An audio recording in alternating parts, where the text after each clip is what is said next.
Next week's primary election will feature a number of open seats for the Michigan House of Representatives. All this week at 5, News 8 political reporter Rick Albin will introduce us to some of the candidates that want to go to Lansing for the first time. One of those open seats is in the 73rd District. Now, the 73rd is currently held by Republican Representative Lynn Affendulis. She decided not to seek re-election to the State House and instead is running for the U.S. House seat currently held by Justin Amash. The Kent County District begins roughly in East Grand Rapids and runs to the northeast corner of the county. It's a mix of rural and more populous suburbs, and there are 3 Republicans looking for their party's nomination in the primary next week and the right to take on Democrat Bill Saxton, the lone Democrat running. Each talked to me about their background and why they are running. First, attorney John Inholson from East Grand Rapids.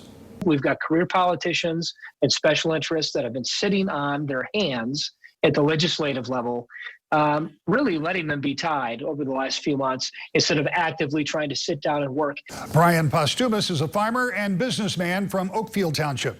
I decided to run when our governor made it a crime to go out and earn a paycheck. I feel like we need a lot more business experience in Lansing to help get Michigan back to work.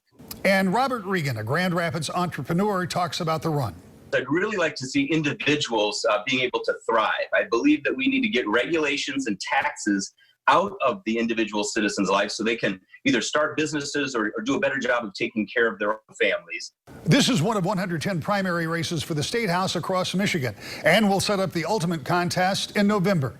There are many other primary elections to consider, including 2 congressional districts in our area that we have profiled in recent To The Point shows, which you can find right now at woodtv.com. And you can also follow the link to find a copy of your ballot so you know exactly what you'll be voting on when you go to the polls. For your local election headquarters, I'm Rick Albin.